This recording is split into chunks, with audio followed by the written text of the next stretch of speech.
Hey, Mike, you ever read Chesterton's poetry at all? As little as possible. I'm not a poet. He has one called A Ballad of Suicide.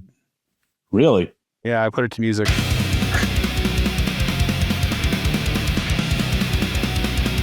Again, Chesterton loved these lyrics. DK Chester death metal.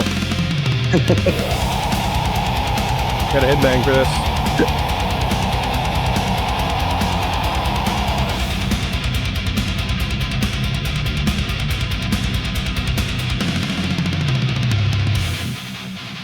They've set it up. The gallows in my garden, people say, is new and neat and adequately tall. Very Cookie Monster. First time inadequately he's ever been in death metal. As one that knots his necktie for a ball. Comparing a necktie to a noose. The neighbors on the wall are drawing a long breath to shout. We got to the suicide part here. The strangest whip has teased me after all. I think I will not hang myself today.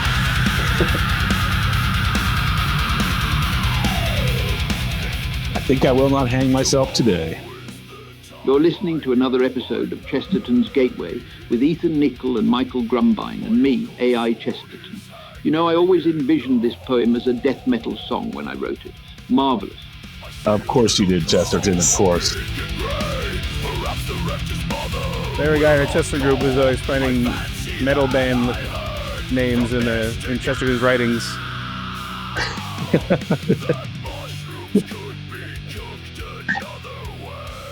I'm trying to remember what the latest one was. There were some good ones. All right, well, we're back. We're going through the drift from well, you say it, Chesterton. The Drift from Domesticity, from my book, The Thing Why I Am a Catholic, published in 1929, that's right. After I watched The Addams Family and saw that little disembodied hand, I suddenly became a Catholic. Yeah, little known fact, the Addams Family produced a lot of converts to Catholicism. Yep, the Thing. The Thing. Oh, it's just Thing. I think it's just Thing, not The Thing. Oh, you're right, it is Thing. I always get Cousin It and Thing mixed up. Are those the same show? I can't even remember. It has long hair. Thing is a hand. Yeah, you're right. There's Munsters and there's Addams Family. I can't There's remember. Munsters, which is the parody of the Addams Family, yeah. Oh, it's a parody. Okay, I didn't even realize that. I think so. I thought that was just a... No, I better look that up. This isn't Munster Addams Family Gateway. This is Chesterton's Gateway. This is. And, we're going through his Drift from Domesticity. You probably should have listened to the first one because we're in the middle of it, but it's a three-parter. Yep, and just for the record, Drift from Domesticity is chapter 4 of, as Ethan pointed out, The Thing Why I'm Catholic. Well, we should also mention that if you're going through my book, Chesterton's Gateway, there has been some rejiggering of things because we're not quite going exactly in the order. We're skipping all the Orthodoxy chapters. There's 3 Orthodoxy chapters. We're saving those because we're going to do the whole book of Orthodoxy next. And then we're going to say, we also have a few big, long, I think all the rest of the chapters in the book are long, multiple part ones. So Ethics of Elfland, right? Yeah. Well, Ethics of Elfland is Orthodoxy. We're going to do that in that. But we're doing the book of Job coming up. That's his. Oh, right. That same book of Job coming up. So once we get through those long ones, our final episode on this book will be cheese. We've moved cheese to the end. Not because, I might have accidentally not recorded it when we, but anyway, we'll have it. No one was supposed to know about that. Tragically. Okay. Well, the first paragraph I got here, I feel like I shouldn't break it up. So it's kind of long, but here we go. We're diving in. There is one simple test and type of this neglect of scientific thinking and the sense of a social rule, the neglect which has now left us with nothing but a welter of exceptions. I have read hundreds and thousands of times in all the novels and newspapers of our epoch certain phrases about the just right of the young to liberty, about the unjust claim of the elders to control, about the conception that all souls must be free or all citizens equal, about the absurdity of authority or the degradation of obedience. I'm not arguing those matters directly at the moment, but what strikes me as astounding in a logical sense is that not one of these myriad novelists and newspapermen ever seems to think of asking the next and most obvious question. It never seems to occur to them to inquire what becomes of the opposite obligation. If the child is free from the first to disregard the parent, why is not the parent free from the first to disregard the child? If Mr. Jones Sr. and Mr. Jones Jr. are only two free and equal citizens, why should one citizen sponge on another citizen for the first 15 years of his life? Why should the elder Mr. Jones be expected to feed, clothe, and shelter out of his own pocket another person who is entirely free of any obligations to him? If the bright young thing cannot be asked to tolerate her grandmother, who has become something of a bore, why should the grandmother or the mother have tolerated the bright young thing at a period of her life when she was by no means bright? Why did they laboriously look after her at a time when her contributions to the conversation were seldom epigrammatic and not often intelligible? Why should Jones Sr. stand drinks and free meals to anybody so unpleasant as Jones Jr., especially in the immature phases of his existence? Why should he not throw the baby out of the window, or at any rate, kick the boy out of doors? It is obvious that we are dealing with a real relation, which may be equality, but is certainly not similarity. Okay. Yeah, this is the kind of principled core, I think, of his whole argument about the family, but it's a takedown of the assumption. And this is an assumption which is embedded in law nowadays because young kids can emancipate themselves from their parents, for example, which is a new invention in the last 100 years that totally undermines the family. But the idea was based on this principle that he says that the just right of the young to liberty and the unjust claim of the elders to control. It's this whole love affair that we now have of use and how we should be giving, focused on giving the young all the freedom that they want and yanking back the control and of the elders in that regard, and the degradation of that whole authority, that natural familial authority that every other generation in civilization presumed was a normal thing, a normal part of their life. And he, of course, being Chesterton, he argues against it by arguing the opposite, by saying, this is if you're right that children can just be free of their parents and can disregard anything they say, then we should presume that parents can just kick kids to the curb anytime they want. And we shouldn't look down on them for that. That's just a thing that, they're both free citizens. So if one irritates the other, then they can just disassociate. This is really, it's funny because as Chesterton is writing The Thing, a famous philosopher, if you want to call her that, Ayn Rand, is writing in this same decade, and she's writing about this sort of radical libertarianism, which is both what Chesterton's arguing against here and what she argues for are built on, which is this principle that everyone's just this sort of satellite free agent spinning in the universe. We can all associate or disassociate ourselves from each other at any time we want, and free association and working together is a matter of first principles. And famously and hilariously, Ayn Rand was heavily criticized.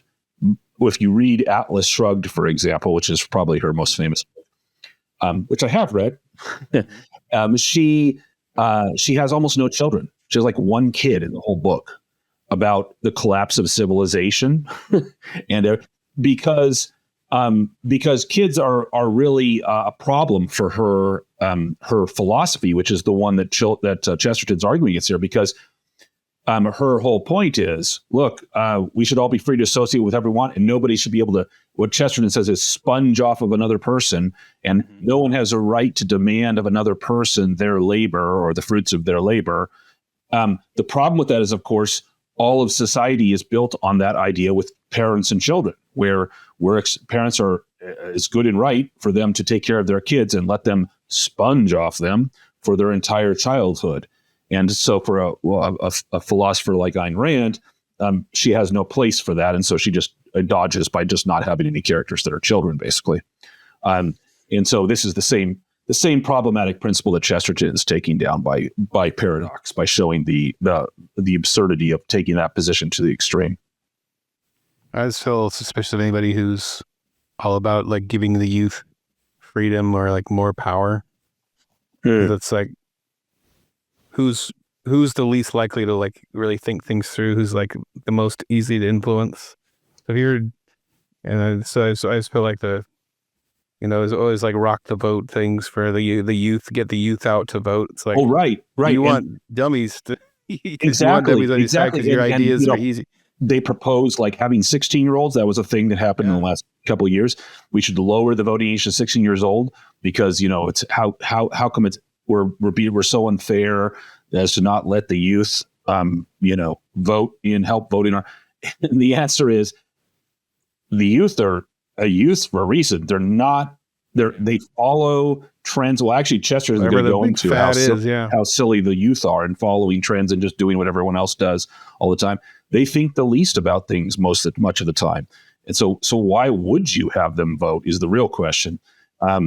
Unless you want a voting base that's entirely manipulatable and easily swayed by their emotion, which turns out some people do.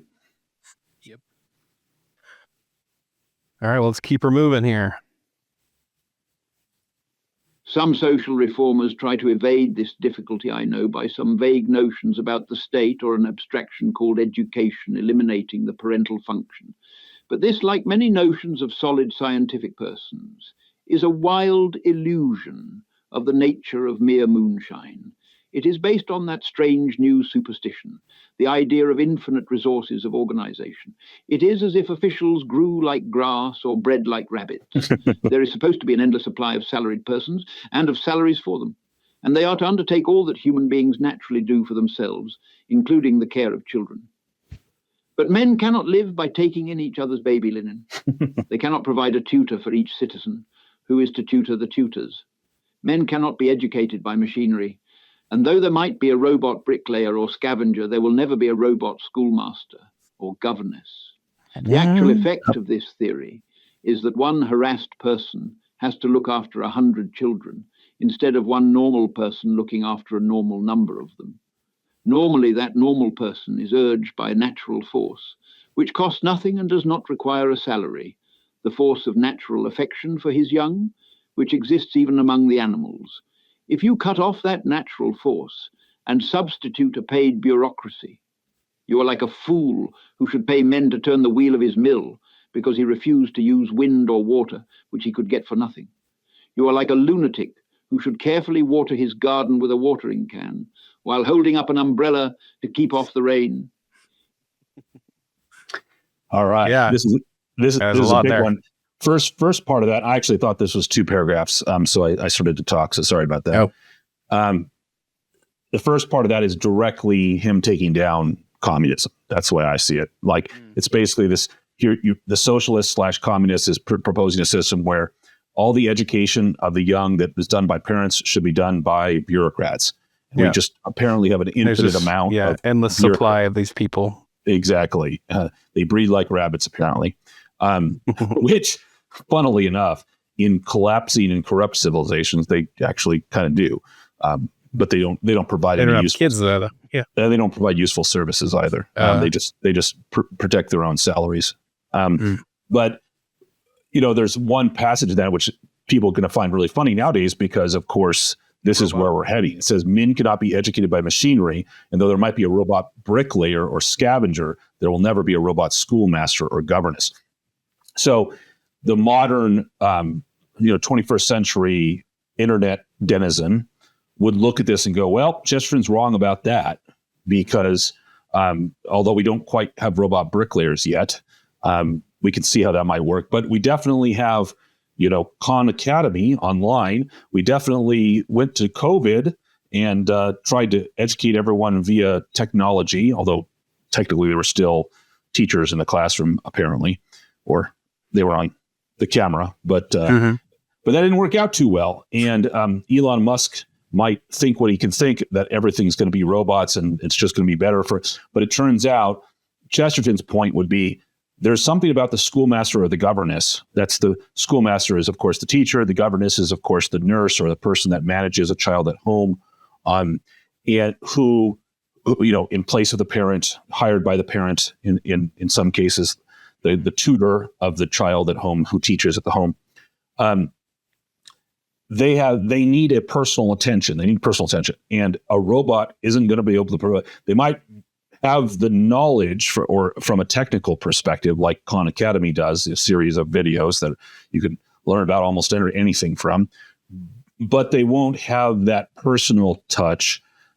They won't care about the kids the way a person would, and especially the way a parent would, which is what he's ultimately going to. So that natural affection he talks about, that's powerful stuff. And you get it for free. In other words, parents care about their kids for free, whereas bureaucrats don't. So that's a problem for people that are going to try to replace parents with bureaucracy. Yeah, I think about all the time with my kids that, the way I think about them, the love I have for them. Yep. No one else can have that for them. Like, it's a thing that just came with the job. And I think about how special it is that at least in God's design, we all are supposed to have that. We're supposed to have somebody who loves us like that. Right. And that's such an important part of this life. And it's so tragic when someone doesn't have it. We all have a corrupt version of it. You hear all these stories about, people that go into foster care and they get, and that's even, foster care is supposed to be families, right? But they don't have that, as Chesterton puts it, force of natural affection for his young. If it's not your kid and you're just doing it for a job, even if you are a family, you don't do it well. There's so many terrible stories from foster care about kids. You can like kids a lot and love kids, but it's still, and I don't think it's the same. I was a teacher. I like kids. I'm a father. I have lots of kids. I like kids, but my love for my own children far exceeds any love that I have for students of mine as a teacher. And especially just imagine bureaucrats. It's an awful idea. Yeah, completely. And Chesterton's pointing out it's awful in that it's just foolish. It's stupid because he's using their own law, like their own way of thinking. Like, you're trying to be more efficient. What are you doing here?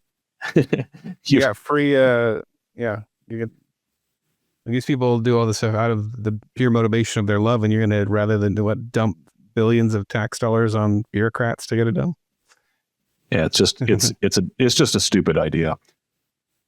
Yeah, and when I hear Tesla, I'm not sure it's Tesla that says, but I've seen like advertisers like talking about the future of like the Tesla bot and stuff, and now it's going to revolutionize doing the dishes. Well, and this is childcare.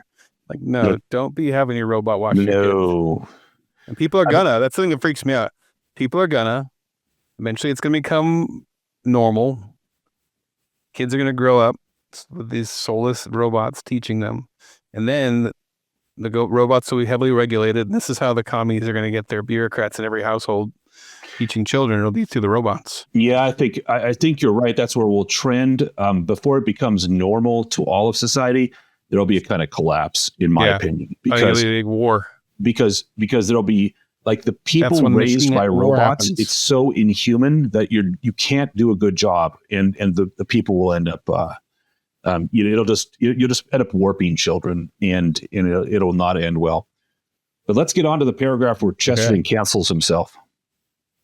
Yeah, he's going to get canceled in this next one. Warning. It is now necessary to recite these truisms, for only by doing so can we begin to get a glimpse of that reason for the existence of the family, which I began this essay by demanding. They were all familiar to our fathers, who believed in the links of kinship and also in the links of logic. Today our logic consists mostly of missing links, and our family largely of absent members.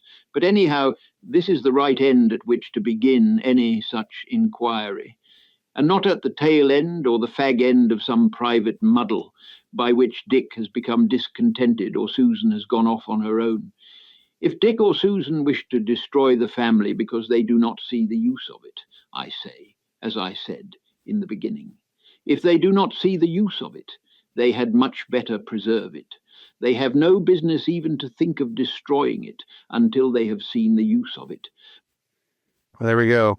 Chesterton's first F word, which is he doesn't use the other F word, but that's the one he does use sometimes. Right. And of course, that just means the end of a cigarette in Chesterton's time. Mm. So still horrifying. Yeah, I was super horrified when I heard He it. should still be canceled. I was curious if the AI would do it, if they'd be like, "Oh, there was an error encountered." Did it. Oh, do they do that sometimes? Let's see how far we can take this. Actually, I haven't encountered that with voice AI, but with image AI and stuff, like it's really delicate about what it'll generate. Huh. I think it comes off as weird, sexual or violent or something. It's like, nope. Or racist. Racist. Yeah, so Chesterton's point in this paragraph is when you build a system off of Dick and Susan, who are anomalies, who don't see they become discontented or overly independent, and you want to build a family system or a caring for the children based on your exceptions, you're doing the thing which that most practical of philosophers, one of the wisest men to ever write or live, which was Aristotle, points out in the very beginning of his works on it's the physics or posterior analytics. But he says that essentially, when you're coming up with a system for how to handle things, never do it by identifying the exception, but always do it by identifying what happens by nature, which he says means what happens always or for the most part, most of the time. Don't build your rules on exceptions like Dick or Susan, discontented Dick or independent Susan. Mm-hmm. So build it lazy Susan. What's that? Lazy Susan. Lazy Susan, right? Oh my gosh! I was I'm laughing because last couple of weeks ago it was Mother's Day, and our family has a tradition. We go to Santa Barbara, and they have this art show on the beach in Santa Barbara every Sunday. And they get this artist that do all kinds of art, and you just walk by and you buy their art if you like it. And there's a guy there that sells pottery that we always go and get a bunch of pottery from because he mixes great stuff. Anyway, we came across this woman making various things with wood, and she had a lazy Susan, and we were talking about. So we were asking her, "Oh yeah, that's a nice design, nice wood for a lazy Susan." She says, "It's not a lazy Susan. It's a lazy Larry. He just comes home and he lies around and asks you when the dinner is going to be on." Oh, triggered her. And she was very offended that we wanted to call it a lazy Susan. So it was really funny. Like, I feel like there's some personal history being projected into this conversation. Wow. So anyway, so don't base your system on Dick or Susan. Okay. To continue. But it has other uses besides the obvious fact that it means a necessary social work being done for love when it cannot be done for money. And one might almost dare to hint, presumably to be repaid with love since it's never repaid in money. Amen. On that simple side of the matter, the general situation is easy to record. The existing and general system of society, subject in our own age and industrial culture to very gross abuses and painful problems, is nevertheless a normal one. It is the idea that the Commonwealth is made up of a number of small kingdoms, of which a man and a woman become the king and queen, and in which they exercise a reasonable authority, subject to the common sense of the Commonwealth, until those under their care grow up to found similar kingdoms and exercise similar authority. This is the social structure of mankind, far older than all its records and more universal than any of its religions. and all attempts to alter it are mere talk and tomfoolery. I love this paragraph. So common sense. Yeah. The idea that the Commonwealth is made up of a number of small kingdoms, of which a man and a woman, I guess he's a transphobe, become the king and queen, he's a homophobe, and in which they exercise a reasonable authority subject to the common sense of the Commonwealth, until those under their care grow up to found similar kingdoms and exercise similar authority. It's exactly right. That is the social structure of all of humanity. And if you go and mess with it, you're going to screw everything up. Yeah, every time it gets messed with, it just nothing good comes of it. But I can just see the person who's the big government person. They just start twitching when they hear this idea because what about the bad families, or what about the mean parents, or what about the tyrannical kingdom where the man and the woman are horrible, the king and queen are bad? To which I point them back to the Dick and Susan. Don't build your system off the exceptions. You build your system off of what works always or for the most part. And then you do need laws to handle the exceptions. Chesterton even points it out. He says that those kingdoms are subject to the common sense of the Commonwealth. In other words, those kingdoms aren't absolute tyrannies. The family does have to abide by the common sense of the Commonwealth in which they dwell, which puts in place laws that they can't go beyond, even in their family, and presumably should cover things like true abuse. But you're absolutely right. It's always the bureaucrat that's like, but what if you have a bad family? So we should have more control, so that we can handle and we can get rid of bad families. Is the presumption. And the funniest part about that is they presume by that statement that there are no bad bureaucracies, that the bureaucracy can't become corrupt and treat children callously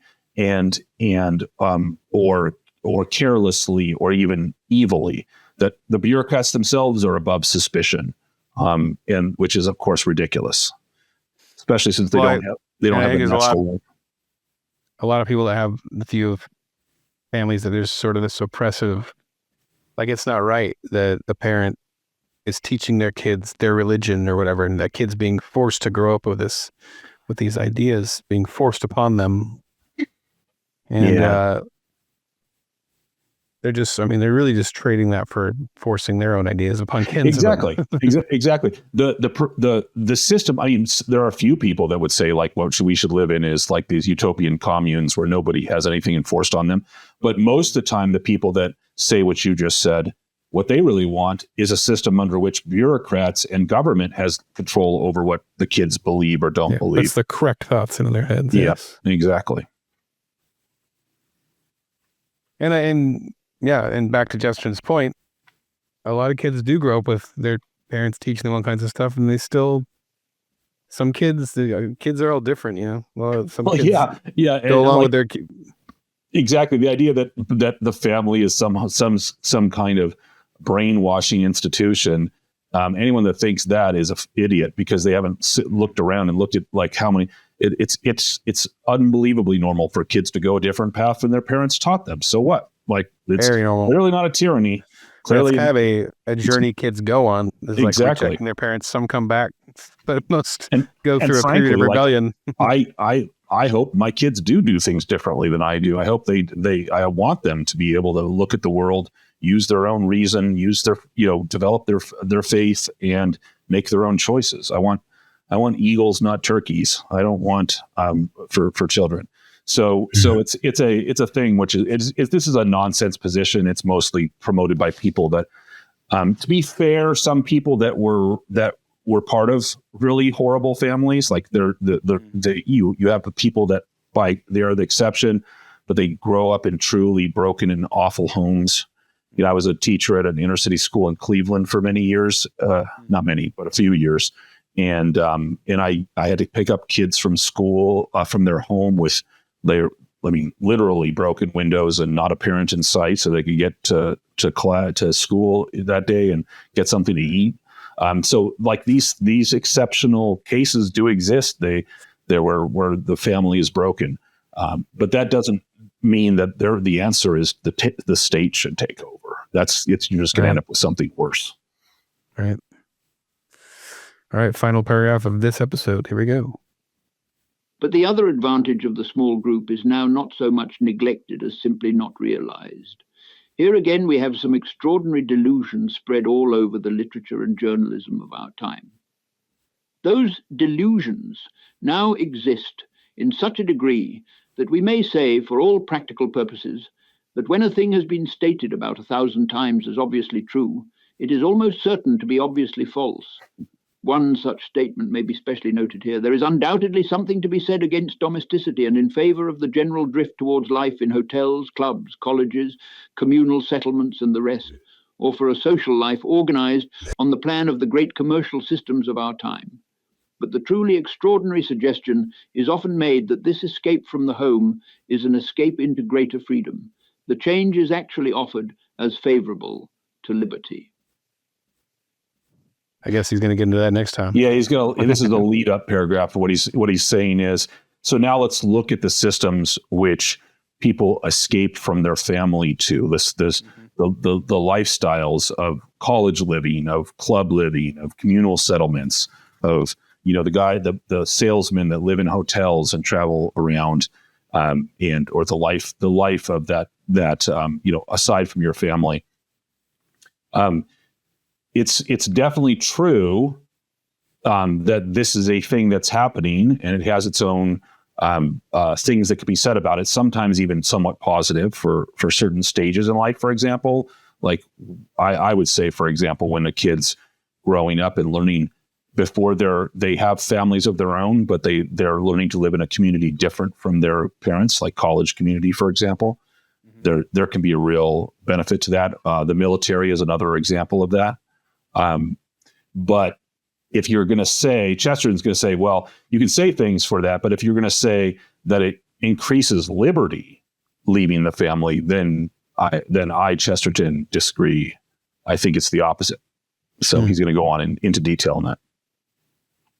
All right. Well, I guess we will look forward to that as we listen to the Ballad of...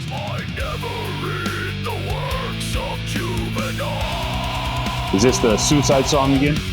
Yep, the Ballad of Suicide. It's a very positive suicide song.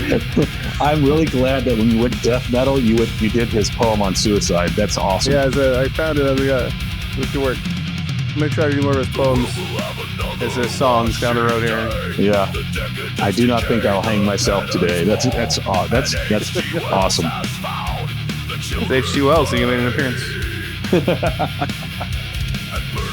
That's his Chesterton. Chesterton's Gateway is produced by Ethan Nicolle and Michael Grumbine. It is based on the book of the same name, which can be found on that capitalist monstrosity, Amazon.com. Send questions and comments to chestertonsgateway@gmail.com and join us on Patreon, where only the true Chestertonians can be found.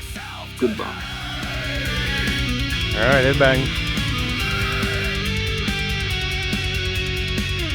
Cookie.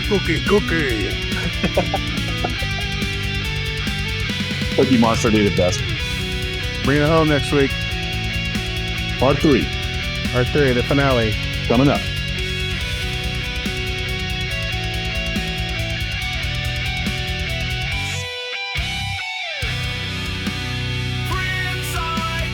Oh, they're singing.